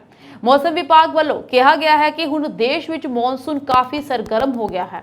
ਭਾਰਤੀ ਮੌਸਮ ਵਿਭਾਗ ਮੁਤਾਬਿਕ ਦੱਖਣ ਪੱਛਮੀ ਮੌਨਸੂਨ ਪੰਜਾਬ, ਹਰਿਆਣਾ, ਹਿਮਾਚਲ ਪ੍ਰਦੇਸ਼, ਰਾਜਸਥਾਨ, ਜੰਮੂ ਕਸ਼ਮੀਰ ਤੇ ਲੱਦਾਖ ਦੇ ਕੁਝ ਹਿੱਸਿਆਂ ਦੇ ਵਿੱਚ ਅਗਾਊਂ ਪਹੁੰਚ ਗਿਆ ਹੈ। ਇਸ ਦੌਰਾਨ ਹਿਮਾਚਲ ਪ੍ਰਦੇਸ਼ ਦੇ ਮੰਡੀ ਜ਼ਿਲ੍ਹੇ ਵਿੱਚ ਭਾਰੀ ਮੀਂਹ ਕਾਰਨ ਹੜ੍ਹ ਆਉਣ ਅਤੇ ਵੱਖ-ਵੱਖ ਥਾਈਂ ਸੜਕਾਂ ਤੇ ਡਿੱਗਣ ਕਰਕੇ ਸੈਂਕੜੇ ਸੈਲਾਨੀ ਫਸ ਗਏ ਹਨ। ਇਸ ਤੋਂ ਇਲਾਵਾ ਰਾਜਸਥਾਨ 'ਚ ਬਿਜਲੀ ਡਿੱਗਣ ਕਾਰਨ 4 ਵਿਅਕਤੀਆਂ ਦੀ ਮੌਤ ਵੀ ਹੋ ਗਈ ਹੈ। ਪੰਜਾਬ ਤੇ ਹਰਿਆਣਾ ਦੇ ਵੱਖ-ਵੱਖ ਹਿੱਸਿਆਂ 'ਚ ਲੰਘੇ 24 ਘੰਟਿਆਂ ਦੌਰਾਨ ਭਰਵਾਂ ਮੀਂਹ ਪਿਆ। ਮੌਸਮ ਵਿਭਾਗ ਦੀ ਇੱਕ ਰਿਪੋਰਟ ਮੁਤਾਬਿਕ ਲੰਘੇ 24 ਘੰਟਿਆਂ ਦੌਰਾਨ ਪੰਜਾਬ ਦੇ ਅੰਮ੍ਰਿਤਸਰ ਦੇ ਵਿੱਚ ਸਭ ਤੋਂ ਵੱਧ 113.2 ਮਿਲੀਮੀਟਰ ਬਾਰਿਸ਼ ਹੋਈ ਹੈ। ਇਸ ਤੋਂ ਬਾਅਦ ਗੁਰਦਾਸਪੁਰ ਦੇ ਵਿੱਚ 26.7, ਫਰੀਦਕੋਟ ਦੇ ਵਿੱਚ 24.8, ਫਿਰੋਜ਼ਪੁਰ ਵਿੱਚ 16 ਅਤੇ ਪਠਾਨਕੋਟ ਵਿੱਚ 14.1 ਮਿਲੀਮੀਟਰ ਬਾਰਿਸ਼ ਦਰਜ ਕੀਤੀ ਗਈ ਹੈ। ਇਨਕਮ ਟੈਕਸ ਵਿਭਾਗ ਲੋਕਾਂ ਨੂੰ ਆਪਣੇ ਪੈਨ ਕਾਰਡ ਨੂੰ ਆਧਾਰ ਕਾਰਡ ਦੇ ਨਾਲ ਲਿੰਕ ਕਰਨ ਦੇ ਲਈ ਲਗਾਤਾਰ ਕਹਿ ਰਿਹਾ ਹੈ। ਇਨ੍ਹਾਂ ਦਸਤਾਵੇਜ਼ਾਂ ਨੂੰ ਜਲਦੀ ਲਿੰਕ ਕਰਨਾ ਬਹੁਤ ਹੀ ਜ਼ਰੂਰੀ ਹੈ। ਜੇਕਰ ਤੁਸੀਂ ਇਨ੍ਹਾਂ ਨੂੰ 30 ਜੂਨ 2023 ਤੱਕ ਲਿੰਕ ਨਹੀਂ ਕਰਦੇ ਤਾਂ ਤੁਹਾਡਾ ਪੈਨ ਕਾਰਡ ਅਕਿਰਿਆਸ਼ੀਲ ਹੋ ਜਾਵੇਗਾ। ਬਹੁਤ ਸਾਰੇ ਪੈਨ ਧਾਰਕਾਂ ਦੇ ਆਧਾਰ ਤੇ ਅਤੇ ਪੈਨ ਜਨਸੰਖਿਆ ਸੰਬੰਧੀ ਵੇਰਵਿਆਂ ਵਿੱਚ ਕੋਈ ਮੇਲ ਨਹੀਂ ਹੈ। ਇਨਕਮ ਟੈਕਸ ਵਿਭਾਗ ਨੇ ਇਸ ਤੇ ਟਵੀਟ ਕੀਤਾ ਹੈ। ਇਨਕਮ ਟੈਕਸ ਵਿਭਾਗ ਨੇ ਟਵੀਟ ਕਰਕੇ ਜਾਣਕਾਰੀ ਦਿੱਤੀ ਹੈ ਕਿ ਪੈਨ ਨੂੰ ਆਧਾਰ ਨਾਲ ਲਿੰਕ ਕਰਦੇ ਸਮੇਂ ਬਹੁਤ ਸਾਰੇ ਪੈਨ ਧਾਰਕ ਜਨਸੰਖਿਆ ਦੇ ਬੇਮੇਲ ਹੋਣ ਤੋਂ ਚਿੰਤਿਤ ਹੋ ਰਹੇ ਹਨ। ਵਿਭਾਗ ਨੇ ਪੈਨ ਅਤੇ ਆਧਾਰ ਨੂੰ ਆਸਾਨ ਲਿੰਕ ਕਰਨ ਦੇ ਲਈ ਬਾਇਓਮੈਟ੍ਰਿਕ ਆਧਾਰਿਤ ਪ੍ਰਮਾਣਿਕਤਾ ਦੀ ਸੁਵਿਧਾ ਸ਼ੁਰੂ ਕੀਤੀ ਹੈ। गैंगस्टर लॉरेंस बिश्नोई खिलाफ लगातार शिकंजा कस रही नैशनल इन्वेस्टिगेशन एजेंसी यानी कि NIA की चार्जशीट अहम खुलासा होया है। NIA दे चार्जशीट विच कहा कि बिश्नोई का गिरोह अंडरवर्ल्ड डॉन दाऊद इब्राहिम दी डी कंपनी वांग काम कर रहा है अते कई राज्यों विच अपना नैटवर्क फैला चुके हैं। इस तो इलावा बिश्नोई ने कहा कि कई बिजनेसमैन सिक्योरिटी लैन खातर खुद फिरौती लई कॉलां करवाउंदे हन। NIA का दोष है कि उसके गिरोह के मैंबरां ने कैनेडा दीयां टिकटां दे बदले ज्यादातर अपराध कीते हन। डी कंपनी चलाउण वाला दाऊद कदे मामूली गुंडा हुंदा सी पर बाद विच अंडरवर्ल्ड डॉन बन गया। इसी तरह लॉरेंस बिश्नोई ने एक छोटे अपराधी वजों शुरुआत की, अपना गिरोह बनाया और हुण उत्तरी भारत विच एक संगठित दहशतगर्द सिंडिकेट चला रहा है। बिश्नोई ने सतिंदरजीत सिंह उर्फ गोल्डी बराड़, सचिन थापन उर्फ सचिन थापन बिश्नोई, अनमोल बिश्नोई उर्फ भानू, विक्रमजीत सिंह उर्फ विक्रम बराड़, काला जथेदारी और काला राणा की मदद के नाल अपने गिरोह का विस्तार किया। NIA ने कहा कि दाऊद इब्राहिम वांग बिश्नोई भी बदनाम गैंगस्टर बन गया है और उसने अपनी आपराधिक गतिविधियां ते 10 साल के अंदर ही अतवादी संगठनों को समर्थन देना शुरू कर दिता। उसके अतवादी सिंडिकेट का उद्देश्य कतल, जबरदस्ती वसूली और कतल की कोशिश राही उत्तरी भारत विच कानून और व्यवस्था को अस्थिर करना है। पंजाब सरकार ਵੱਲੋਂ ਜਾਰੀ ਕੀਤੇ ਹੁਕਮਾਂ ਤਹਿਤ 1993 ਬੈਚ ਦੇ IAS ਅਧਿਕਾਰੀ ਸ੍ਰੀ ਅਨੁਰਾਗ ਵਰਮਾ ਸੂਬੇ ਦੇ ਨਵੇਂ ਮੁੱਖ ਸਕੱਤਰ ਹੋਣਗੇ। ਉਹ 1 ਜੁਲਾਈ 2023 ਨੂੰ ਸੂਬੇ ਦੇ 42ਵੇਂ ਮੁੱਖ ਸਕੱਤਰ ਵਜੋਂ ਕਾਰਜਭਾਰ ਸੰਭਾਲਣਗੇ। ਸ੍ਰੀ ਵਰਮਾ ਮੌਜੂਦ ਮੁੱਖ ਸਕੱਤਰ ਵਿਜੇ ਕੁਮਾਰ ਜੰਜੂਆ ਦੀ ਥਾਂ ਲੈਣਗੇ, ਜੋ 30 ਜੂਨ 2023 ਨੂੰ ਸੇਵਾ ਮੁਕਤ ਹੋ ਰਹੇ ਹਨ। ਅਨੁਰਾਗ ਵਰਮਾ ਮੌਜੂਦਾ ਸਮੇਂ ਵਧੀਕ ਮੁੱਖ ਸਕੱਤਰ ਗ੍ਰਹਿ ਉਦਯੋਗ ਤੇ ਕਾਮਰਸ, ਕਾਨੂੰਨੀ ਤੇ ਵਿਧਾਨਕ ਮਾਮਲੇ, ਸੂਚਨਾ ਟੈਕਨੋਲੋਜੀ ਅਤੇ ਨਿਵੇਸ਼ प्रोत्साहन ਹਨ। ਨਵੇਂ ਆਦੇਸ਼ਾਂ ਮੁਤਾਬਿਕ ਵਰਮਾ ਕੋਲ ਮੁੱਖ ਸਕੱਤਰ ਤੋਂ ਇਲਾਵਾ ਪ੍ਰਮੁੱਖ ਸਕੱਤਰ ਪਰਸਨਲ ਤੇ ਵਿਜੀਲੈਂਸ ਦਾ ਵਾਧੂ ਚਾਰਜ ਰਹੇਗਾ। ਪਟਿਆਲਾ ਵਿਖੇ ਅਧਿਆਪਕ ਪਰਿਵਾਰ ਵਿੱਚ ਜਨਮੇ ਸ੍ਰੀ ਅਨੁਰਾਗ ਵਰਮਾ ਦੇ ਪਿਤਾ ਕੈਮਿਸਟਰੀ ਦੇ ਪ੍ਰੋਫੈਸਰ ਅਤੇ ਮਾਤਾ ਅੰਗਰੇਜ਼ੀ ਅਧਿਆਪਕਾ ਦੇ ਰਹੇ ਹਨ। ਉਹਨਾਂ ਦਾ ਜੱਦੀ ਪਿੰਡ ਪਟਿਆਲਾ ਜ਼ਿਲ੍ਹੇ ਵਿੱਚ ਚਲੇਲਾ ਹੈ। ਥਾਪਰ ਕਾਲਜ ਪਟਿਆਲਾ ਤੋਂ ਇਲੈਕਟ੍ਰੋਨਿਕਸ ਅਤੇ ਕਮਿਊਨੀਕੇਸ਼ਨ ਦੀ ਇੰਜੀਨੀਅਰਿੰਗ ਦੀ ਡਿਗਰੀ ਹਾਸਲ ਕੀਤੀ ਹੈ ਅਤੇ 골ਡ ਮੈਡਲਿਸਟ ਵੀ ਰਹਿ ਚੁੱਕੇ ਹਨ। 1993 ਵਿੱਚ ਭਾਰਤੀ ਪ੍ਰਸ਼ਾਸਨਿਕ ਸੇਵਾਵਾਂ ਦੀ ਪ੍ਰੀਖਿਆ ਵਿੱਚ ਦੇਸ਼ ਭਰ ਵਿੱਚ 7ਵੇਂ ਸਥਾਨ ਉੱਤੇ ਆਏ ਸਨ। ਫੀਲਡ ਪੋਸਟਿੰਗ ਦੌਰਾਨ ਬਠਿੰਡਾ, ਲੁਧਿਆਣਾ ਤੇ ਜਲੰਧਰ ਜ਼ਿਲ੍ਹਿਆਂ ਦੇ ਡਿਪਟੀ ਕਮਿਸ਼ਨਰ ਵਜੋਂ ਬਿਹਤਰ ਤੇ ਕੁਸ਼ਲ ਭਰਪੂਰ ਸੇਵਾਵਾਂ ਨਿਭਾਉਣ ਉਪਰੰਤ ਵਰਮਾ ਨੇ ਹੈੱਡਕੁਆਰਟਰ ਵਿਖੇ ਵੱਖ-ਵੱਖ ਵਿਭਾਗਾਂ ਦੇ ਵਿੱਚ ਲਾਮਿਸਾਲ ਸੇਵਾਵਾਂ ਨਿਭਾਈਆਂ। ਮੁੱਖ ਮੰਤਰੀ ਭਗਵੰਤ ਮਾਨ ਵੱਲੋਂ ਸੌਂਪੀ ਗਈ ਨਵੀਂ ਜ਼ਿੰਮੇਵਾਰੀ ਨੂੰ ਆਪਣੀ ਲਗਨ, ਮਿਹਨਤ ਅਤੇ ਦ੍ਰਿੜਤਾ ਨਾਲ ਨਿਭਾਉਣ ਦਾ ਵਿਸ਼ਵਾਸ ਦਿਵਾਉਂਦੇ ਹੋਏ ਅਨੁਰਾਗ ਵਰਮਾ ਨੇ ਕਿਹਾ ਕਿ ਸੂਬਾ ਸਰਕਾਰ ਵੱਲੋਂ ਸ਼ੁਰੂ ਕੀਤੀਆਂ ਲੋਕ ਭਲਾਈ ਸਕੀਮਾਂ ਨੂੰ ਹੇਠਲੇ ਪੱਧਰ ਉੱਤੇ ਲਾਗੂ ਕਰਨਾ ਪ੍ਰਮੁੱਖ ਤਰਜੀਹ ਹੋਵੇਗੀ। ਉਹਨਾਂ ਨੇ ਵੀ ਕਿਹਾ ਕਿ ਸੂਬਾ ਸਰਕਾਰ ਵੱਲੋਂ ਸਿਹਤ, ਸਿੱਖਿਆ ਖੇਤਰ ਵਿੱਚ ਕੀਤੇ ਜਾ ਰਹੇ ਬਿਹਤਰ ਕੰਮਾਂ ਦੇ ਨਾਲ ਸੂਬਾ ਵਾਸੀਆਂ ਨੂੰ ਮੁਹੱਈਆ ਕਰਵਾਈਆਂ ਜਾ ਰਹੀਆਂ ਪਾਰਦਰਸ਼ੀ ਤੇ ਬਿਹਤਰ ਨਾਗਰਿਕ ਸੇਵਾਵਾਂ ਨੂੰ ਹੋਰ ਵੀ ਪ੍ਰਭਾਵਸ਼ਾਲੀ ਤਰੀਕੇ ਨਾਲ ਜਾਰੀ ਰੱਖਿਆ ਜਾਵੇਗਾ। ਇਸ ਦੇ ਨਾਲ ਹੀ ਸੂਬਾ ਸਰਕਾਰ ਦੇ ਸਰਵਪੱਖੀ ਵਿਕਾਸ ਦੇ ਏਜੰਡੇ ਨੂੰ ਲਾਗੂ ਕਰਵਾਉਣ ਦੇ ਵਿੱਚ ਕੋਈ ਕਸਰ ਨਹੀਂ ਛੱਡੀ ਜਾਵੇਗੀ। ਉਹਨਾਂ ਨੇ ਕਿਹਾ ਕਿ ਮੁੱਖ ਮੰਤਰੀ ਦੇ ਆਦੇਸ਼ਾਂ ਉੱਤੇ ਲੋਕਾਂ ਦੀਆਂ ਰੋਜ਼ਮਰਾ ਦੀਆਂ ਸ਼ਿਕਾਇਤਾਂ ਦੇ ਫੌਰੀ ਨਿਪਟਾਰੇ ਨੂੰ ਯਕੀਨੀ ਬਣਾਉਣ ਦੇ ਲਈ ਢੁਕਵੀਂ ਵਿਵਸਥਾ ਹੋਰ ਵੀ ਕਾਰਗਰ ਢੰਗ ਦੇ ਨਾਲ ਲਾਗੂ ਕੀਤੀ ਜਾਵੇਗੀ। ਭਾਰਤ 'ਚ ਇਸ ਸਾਲ ਹੋਣ ਵਾਲੇ ICC ਪੁਰਸ਼ ਵਨਡੇ ਵਿਸ਼ਵ ਕੱਪ ਦੇ ਸ਼ੈਡਿਊਲ ਦਾ ਐਲਾਨ ਕੀਤਾ ਗਿਆ ਹੈ। ਟੂਰਨਾਮੈਂਟ ਦੀ ਸ਼ੁਰੂਆਤ 5 ਅਕਤੂਬਰ ਤੋਂ ਇੰਗਲੈਂਡ ਅਤੇ ਨਿਊਜ਼ੀਲੈਂਡ ਵਿਚਾਲੇ ਓਪਨਿੰਗ ਮੁਕਾਬਲੇ ਨਾਲ ਹੋਵੇਗੀ, ਜਿਸ ਦੀ ਮੇਜ਼ਬਾਨੀ ਦੁਨੀਆ ਦਾ ਸਭ ਤੋਂ ਵੱਡਾ ਨਰਿੰਦਰ ਮੋਦੀ ਕ੍ਰਿਕਟ ਸਟੇਡੀਅਮ ਕਰੇਗਾ। ਫਾਈਨਲ ਵੀ ਇਸ ਮੈਦਾਨ ਤੇ 19 ਨਵੰਬਰ ਨੂੰ ਖੇਡਿਆ ਜਾਵੇਗਾ। ਭਾਰਤ 8 ਅਕਤੂਬਰ ਨੂੰ ਚੇਨਈ 'ਚ ਆਸਟ੍ਰੇਲੀਆ ਖਿਲਾਫ ਆਪਣੀ ਮੁਹਿੰਮ ਦੀ ਸ਼ੁਰੂਆਤ ਕਰੇਗਾ। ਸੈਮੀਫਾਈਨਲ ਮੈਚ ਮੁੰਬਈ ਅਤੇ ਕੋਲਕਾਤਾ ਦੇ ਵਿੱਚ ਹੋਣਗੇ। ਕਿਹੜੇ ਸ਼ਹਿਰ 50 ਦਿਨਾਂ ਤੱਕ ਚੱਲਣ ਵਾਲੇ 10 ਟੀਮਾਂ ਵਿਚਕਾਰ ਕੁੱਲ 48 ਮੈਚ ਦੀ ਮੇਜ਼ਬਾਨੀ ਕਰਨਗੇ। ਇਹ ਵੀ ਪਤਾ ਚੱਲ ਗਿਆ ਹੈ ਕਿ ਕੱਟੜ ਵਿਰੋਧੀ ਭਾਰਤ ਪਾਕਿਸਤਾਨ ਦੀ ਟੱਕਰ 15 ਅਕਤੂਬਰ ਨੂੰ ਨਰਿੰਦਰ ਮੋਦੀ ਸਟੇਡੀਅਮ ਦੇ ਵਿੱਚ ਹੋਵੇਗੀ। ਭਾਰਤ ਪਾਕਿਸਤਾਨ ਤੋਂ ਇਲਾਵਾ 8 ਟੀਮਾਂ ਅਫਗਾਨਿਸਤਾਨ, ਆਸਟ੍ਰੇਲੀਆ, ਇੰਗਲੈਂਡ, ਬੰਗਲਾਦੇਸ਼, ਦੱਖਣੀ ਅਫਰੀਕਾ ਅਤੇ ਨਿਊਜ਼ੀਲੈਂਡ ਨੇ 14 ਮਈ ਦੀ ਕੱਟ ਆਫ ਤਾਰੀਖ ਤੱਕ ਜਾਰੀ ICC ਰੈਂਕਿੰਗ ਦੇ ਆਧਾਰ ਤੇ ਕੁਆਲੀਫਾਈ ਕੀਤਾ ਹੈ। ਜ਼ਿੰਬਾਬਵੇ 'ਚ 18 ਜੂਨ ਤੋਂ 9 ਜੁਲਾਈ ਤੱਕ ਹੋਣ ਵਾਲੇ ਕੁਆਲੀਫਾਇਰ ਮੈਚਾਂ 'ਚ 2 ਹੋਰ ਟੀਮਾਂ ਦੇ ਵਿੱਚ ਸ਼ਾਮਲ ਹੋਣਗੀਆਂ। ਹਰ ਟੀਮ ਬਾਕੀ 9 ਟੀਮਾਂ ਦੇ ਨਾਲ ਇੱਕ ਮੈਚ ਖੇਡੇਗੀ। ਇਸ ਆਧਾਰ ਤੇ ਕੁੱਲ 45 ਲੀਗ ਮੈਚ ਖੇਡੇ ਜਾਣਗੇ। ਸਿੱਧੂ ਪਰਿਵਾਰ 'ਚ ਜਲਦ ਹੀ ਸ਼ਹਿਨਾਈ ਵੱਜਣ ਵਾਲੀ ਹੈ। ਕ੍ਰਿਕਟਰ ਤੋਂ ਸਿਆਸਤਦਾਨ ਬਣੇ ਨਵਜੋਤ ਸਿੰਘ ਸਿੱਧੂ ਦੇ ਬੇਟੇ ਕਰਨ ਦੀ ਮੰਗਣੀ ਹੋ ਗਈ ਹੈ। ਕੁੜੀ ਕੋਈ ਹੋਰ ਨਹੀਂ ਬਲਕਿ ਪਟਿਆਲਾ ਦੀ ਹੀ ਹੈ। ਨਵਜੋਤ ਸਿੰਘ ਸਿੱਧੂ ਨੇ ਆਪਣੇ ਬੇਟੇ ਦੀ ਵੁੱਡ ਬੀ ਵਾਈਫ ਦੀਆਂ ਤਸਵੀਰਾਂ ਸੋਸ਼ਲ ਮੀਡੀਆ ਤੇ ਵਾਇਰਲ ਕੀਤੀਆਂ ਹਨ। ਤਸਵੀਰਾਂ ਦੇ ਵਿੱਚ ਇਨਾਇਤ ਰੰਧਾਣਾ ਸਿੱਧੂ ਪਰਿਵਾਰ ਨਾਲ ਨਜ਼ਰ ਆ ਰਹੀ ਹੈ। ਇਨਾਇਤ ਪਟਿਆਲਾ ਦੀ ਹੀ ਰਹਿਣ ਵਾਲੀ ਹੈ। ਉਹ ਪਟਿਆਲਾ ਦੇ ਮੰਨੇ ਪਰਮੰਨੇ ਮਨਿੰਦਰ ਰੰਧਾਵਾ ਦੀ ਧੀ ਹੈ। ਮਨਿੰਦਰ ਰੰਧਾਵਾ ਫੌਜ ਵਿੱਚ ਸੇਵਾਵਾਂ ਨਿਭਾ ਚੁੱਕੇ ਹਨ। ਇਸ ਸਮੇਂ ਉਹ ਪੰਜਾਬ ਰੱਖਿਆ ਸੇਵਾਵਾਂ ਭਲਾਈ ਵਿਭਾਗ ਦੇ ਵਿੱਚ ਡਿਪਟੀ ਡਾਇਰੈਕਟੋਰੇਟ ਵਜੋਂ ਸੇਵਾਵਾਂ ਨਿਭਾ ਰਹੇ ਹਨ। ਨਵਜੋਤ ਸਿੱਧੂ ਨੇ ਸੋਸ਼ਲ ਮੀਡੀਆ ਤੇ ਆਪਣੀ ਨੂੰਹ ਦੀਆਂ ਤਸਵੀਰਾਂ ਸ਼ੇਅਰ ਕੀਤੀਆਂ ਹਨ। ਸਿੱਧੂ ਨੇ ਆਪਣੇ ਪੁੱਤਰ ਦੀ ਮੰਗਣੀ ਗੰਗਾ ਦੇ ਕੰਢੇ ਕਰਵਾ ਦਿੱਤੀ। ਤਸਵੀਰਾਂ ਸ਼ੇਅਰ ਕਰਨ ਤੋਂ ਬਾਅਦ ਮੈਸੇਜ ਵੀ ਲਿਖਿਆ ਹੈ, ਜਿਸ ਵਿੱਚ ਉਹਨਾਂ ਨੇ ਕਿਹਾ ਕਿ ਪੁੱਤਰ ਆਪਣੀ ਪਿਆਰੀ ਮਾਂ ਦੀ ਸਭ ਤੋਂ ਵੱਡੀ ਇੱਛਾ ਦਾ ਸਤਿਕਾਰ ਕਰਦਾ ਹੈ। ਇਸ ਸ਼ੁਭ ਦੁਰਗਾ ਅਸ਼ਟਮੀ ਦੇ ਦਿਨ ਮਾਂ ਗੰਗਾ ਦੀ ਗੋਦ ਵਿੱਚ ਇੱਕ ਨਵੀਂ ਸ਼ੁਰੂਆਤ। ਸਾਡੀ ਹੋਣ ਵਾਲੀ ਨੂੰਹ ਇਨਾਇਤ ਰੰਧਾਵਾ ਬਾਰੇ ਜਾਣਕਾਰੀ ਉਹਨਾਂ ਨੇ ਪ੍ਰੋਮਿਸ ਬੈਂਡ ਦਾ ਆਦਾਨ ਪ੍ਰਦਾਨ ਵੀ ਕੀਤਾ। ਵਿਆਹਾਂ ਦਾ ਸੀਜ਼ਨ ਖਤਮ ਹੋਣ ਤੋਂ ਬਾਅਦ ਟਮਾਟਰਾਂ ਦੇ ਭਾਅ ਆਸਮਾਨ ਨੂੰ ਛੂਹਣ ਲੱਗੇ ਹਨ। ਕੁਝ ਦਿਨ ਪਹਿਲਾਂ ਤੱਕ ਇਹ 20 ਰੁਪਏ ਪ੍ਰਤੀ ਕਿਲੋ ਦੇ ਹਿਸਾਬ ਦੇ ਨਾਲ ਵਿਕ ਰਹੇ ਸੀ। ਮੌਜੂਦਾ ਸਮੇਂ ਦੇ ਵਿੱਚ ਦੇਸ਼ ਦੇ ਕਈ ਹਿੱਸਿਆਂ ਦੇ ਵਿੱਚ ਟਮਾਟਰ ਦੀ ਰਿਟੇਲ ਕੀਮਤ 80 ਰੁਪਏ ਪ੍ਰਤੀ ਕਿਲੋ ਹੈ ਅਤੇ ਕਈ ਜਗ੍ਹਾ ਤੇ ਵਿੱਚ ਇਸ ਦੀ ਕੀਮਤ 113 ਰੁਪਏ ਪ੍ਰਤੀ ਕਿਲੋ ਦੇ ਹਿਸਾਬ ਦੇ ਨਾਲ ਵੀ ਵਿਕਿਆ ਹੈ। ਸਪਲਾਈ ਵਿੱਚ ਭਾਰੀ ਕਮੀ ਕਾਰਨ ਟਮਾਟਰ ਦੇ ਰੇਟ 2 ਦਿਨ ਪਹਿਲਾਂ 80 ਰੁਪਏ ਤੋਂ ਉੱਪਰ ਪਹੁੰਚ ਗਏ ਸਨ। ਇੱਕ ਰਿਪੋਰਟ ਦੇ ਅਨੁਸਾਰ ਕੋਲਾਰ ਥੋਕ APMC ਬਾਜ਼ਾਰ ਦੇ ਵਿੱਚ ਐਤਵਾਰ ਨੂੰ ਟਮਾਟਰ ਦਾ 15 ਕਿਲੋ ਦਾ ਕੈਰੇਟ 1100 ਰੁਪਏ 'ਚ ਵਿਕਿਆ। ਹਿਮਾਚਲ ਪ੍ਰਦੇਸ਼ ਦੇ ਵਿੱਚ ਮੌਨਸੂਨ ਦੀ ਬਾਰਿਸ਼ ਦੇ ਮੱਦੇਨਜ਼ਰ ਸੈਰ ਸਪਾਟਾ ਨਿਗਮ ਦੇ ਰਾਜ ਵਿੱਚ ਸੁਰੱਖਿਅਤ ਯਾਤਰਾ ਦੇ ਲਈ ਸੈਲਾਨੀਆਂ ਨੂੰ ਇੱਕ ਐਡਵਾਈਜ਼ਰੀ ਜਾਰੀ ਕੀਤੀ ਹੈ। ਹਿਮਾਚਲ ਪ੍ਰਦੇਸ਼ ਸੈਰ ਸਪਾਟਾ ਵਿਕਾਸ ਨਿਗਮ ਦੇ ਪ੍ਰਧਾਨ ਰਘੁਬੀਰ ਸਿੰਘ ਬਾਲੀ ਨੇ ਦੱਸਿਆ ਕਿ ਵਿਭਾਗ ਨੇ ਸੂਬੇ ਵਿੱਚ ਆਉਣ ਵਾਲੇ ਸੈਲਾਨੀਆਂ ਨੂੰ ਸਲਾਹ ਦਿੱਤੀ ਹੈ ਕਿ ਉਹ ਯਾਤਰਾ ਦੌਰਾਨ ਆਪਣੇ ਮੋਬਾਈਲ ਦੀ GPS ਲੋਕੇਸ਼ਨ ਹਮੇਸ਼ਾ ਚਾਲੂ ਰੱਖਣ ਅਤੇ ਮੌਸਮ ਦੀ ਭਵਿੱਖਬਾਣੀ ਅਨੁਸਾਰ ਹੀ ਸਫ਼ਰ ਕਰਨ। ਸੈਲਾਨੀਆਂ ਨੂੰ ਇਹ ਵੀ ਸਲਾਹ ਦਿੱਤੀ ਗਈ ਹੈ ਕਿ ਉਹ ਸਿਰਫ ਗਾਈਡਡ ਰੂਟਾਂ ਤੇ ਹੀ ਸਫ਼ਰ ਕਰਨ ਅਤੇ ਇੱਧਰ-ਉੱਧਰ ਜਾਣ ਤੋਂ ਬਚਣ। ਹਿਮਾਚਲ ਪ੍ਰਦੇਸ਼ ਜਾਣ ਦੀ ਤਿਆਰੀ ਕਰ ਰਹੇ ਸੈਲਾਨੀ ਜਾਣਕਾਰੀ ਦੇ ਲਈ ਵੈਬਸਾਈਟ ਦੇਖ ਸਕਦੇ ਹਨ। ਰਘੁਬੀਰ ਸਿੰਘ ਬਾਲੀ ਨੇ ਦੱਸਿਆ ਕਿ ਭਾਰੀ ਧੁੰਦ ਕਾਰਨ ਵਿਜ਼ਿਬਿਲਿਟੀ ਕਈ ਵਾਰ ਘਟ ਜਾਂਦੀ ਹੈ ਅਤੇ ਅਜਿਹੀ ਸਥਿਤੀ ਵਿੱਚ ਸਫ਼ਰ ਦੌਰਾਨ ਕਾਰ ਨੂੰ ਹੌਲੀ ਰਫ਼ਤਾਰ ਨਾਲ ਚਲਾਓ। ਉਹਨਾਂ ਨੇ ਇਹ ਵੀ ਕਿਹਾ ਕਿ ਸੈਲਾਨੀਆਂ ਨੂੰ ਲਾਪਰਵਾਹੀ ਅਤੇ ਤੇਜ਼ ਰਫ਼ਤਾਰ ਨਾਲ ਗੱਡੀ ਚਲਾਉਣ ਤੋਂ ਬਚਣਾ ਚਾਹੀਦਾ ਹੈ। ਪਹਾੜੀ ਖੇਤਰਾਂ ਦੇ ਹਾਲਾਤਾਂ ਅਨੁਸਾਰ ਉਹਨਾਂ ਨੂੰ ਹੌਲੀ-ਹੌਲੀ ਗੱਡੀ ਚਲਾ ਕੇ ਆਪਣੀ ਯਾਤਰਾ ਦਾ ਆਨੰਦ ਲੈਣਾ ਚਾਹੀਦਾ ਹੈ। ਬਾਲੀ ਨੇ ਅੱਗੇ ਕਿਹਾ ਕਿ ਮਨਾਲੀ ਕੀਰਤਪੁਰ 4 ਲੇਨ ਸੜਕ ਤੋਂ ਮੰਡੀ ਤੇ ਪੰਡੋਤ ਦੇ ਵਿਚਕਾਰ ਡਿੱਗਾ ਡਿੱਗਣ ਕਾਰਨ ਆਵਾਜਾਈ ਠੱਪ ਹੋਣ ਦੀਆਂ ਕੁਝ ਅਪੁਸ਼ਟ ਸੂਚਨਾਵਾਂ ਵੱਖ-ਵੱਖ ਸੋਸ਼ਲ ਮੀਡੀਆ ਪਲੇਟਫਾਰਮਾਂ ਰਾਹੀਂ ਵਾਇਰਲ ਹੋ ਰਹੀਆਂ ਹਨ। ਉਂਝ ਬਰਸਾਤ ਦੇ ਮੌਸਮ ਵਿੱਚ ਖਾਸ ਕਰਕੇ ਸੜਕਾਂ ਤੇ ਨਿਰਮਾਣ ਅਤੇ ਚੋਰੀਆਂ ਹੋਣ ਕਾਰਨ ਅਜਿਹੀ ਕੁਦਰਤੀ ਵਰਤਾਰੇ ਆਮ ਹਨ। ਉਹਨਾਂ ਨੇ ਕਿਹਾ ਕਿ ਤਾਜ਼ਾ ਰਿਪੋਰਟਾਂ ਅਨੁਸਾਰ ਮਲਬਾ ਹਟਾਉਣ ਦਾ ਕੰਮ ਜਾਰੀ ਪੱਧਰ ਤੇ ਚੱਲ ਰਿਹਾ ਹੈ ਅਤੇ ਕੁੱਲੂ ਤੱਕ ਪਹੁੰਚਣ ਵਾਲੀ ਆਵਾਜਾਈ ਨੂੰ ਵੀ ਠੱਪ ਕਰ ਦਿੱਤਾ ਗਿਆ ਹੈ। ਪੰਜਾਬ ਦੇ ਜ਼ਿਲ੍ਹੇ ਅੰਮ੍ਰਿਤਸਰ ਵਿੱਚ ਮਹਿਤਾ ਰੋਡ ਤੇ ਮੋਟਰਸਾਈਕਲ ਸਵਾਰ 3 ਨਕਾਬਪੋਸ਼ਾਂ ਨੇ ਪੈਟਰੋਲ ਪੰਪ ਦੇ ਮੁਲਾਜ਼ਮ ਨੂੰ ਗੋਲੀ ਮਾਰ ਕੇ ਉਸ ਕੋਲੋਂ 25,000 ਰੁਪਏ ਲੁੱਟ ਲਏ ਹਨ।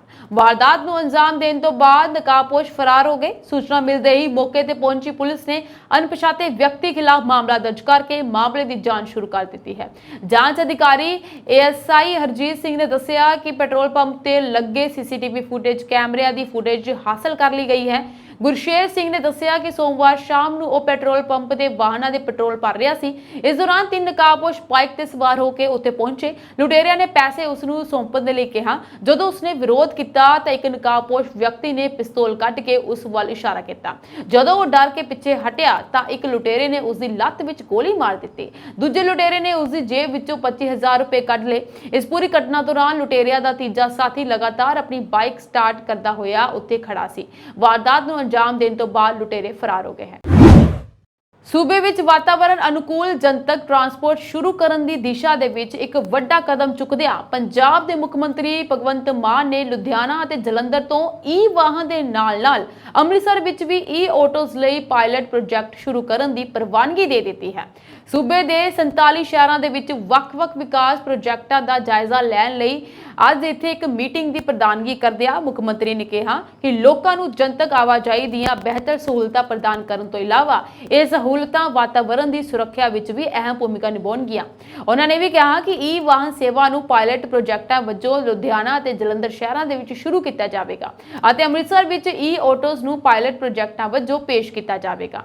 ਭਗਵੰਤ ਮਾਨ ਨੇ ਅੱਗੇ ਕਿਹਾ ਕਿ ਟਰਾਂਸਪੋਰਟ ਦੇ ਇਹ ਤਰੀਕੇ ਇਨ੍ਹਾਂ ਸ਼ਹਿਰਾਂ ਦੇ ਵਿੱਚ ਆਵਾਜਾਈ ਦੀ ਸਮੱਸਿਆ ਨੂੰ ਹੱਲ ਕਰਨ ਦੇ ਵਿੱਚ ਕਾਫੀ ਮਦਦ ਕਰਨਗੇ। ਉਹਨਾਂ ਨੇ ਵੀ ਕਿਹਾ ਕਿ ਆਵਾਰਾ ਪਸ਼ੂਆਂ ਦੀ ਸਮੱਸਿਆ ਨੂੰ ਹੱਲ ਕਰਨ ਦੇ ਉਦੇਸ਼ ਨਾਲ ਸੂਬਾ ਸਰਕਾਰ ਵੱਲੋਂ ਜਲਦੀ ਹੀ ਬਠਿੰਡਾ ਅਤੇ ਪਟਿਆਲਾ ਜ਼ਿਲ੍ਹਿਆਂ ਦੇ ਵਿੱਚ ਇੱਕ ਪਾਇਲਟ ਪ੍ਰੋਜੈਕਟ ਸ਼ੁਰੂ ਕੀਤਾ ਜਾਵੇਗਾ। ਉਹਨਾਂ ਨੇ ਕਿਹਾ ਕਿ ਇਹ ਲੋਕਾਂ ਦੇ ਲਈ ਵੱਡੀ ਰਾਹਤ ਹੋਵੇਗੀ ਅਤੇ ਆਵਾਰਾ ਪਸ਼ੂਆਂ ਦੀ ਭਰਮਾਰ ਕਾਰਨ ਸੜਕ ਹਾਦਸਿਆਂ ਕਾਰਨ ਲੋਕਾਂ ਦੀ ਜਾਨ ਨੂੰ ਖਤਰਾ ਪੈਦਾ ਹੋ ਗਿਆ ਹੈ।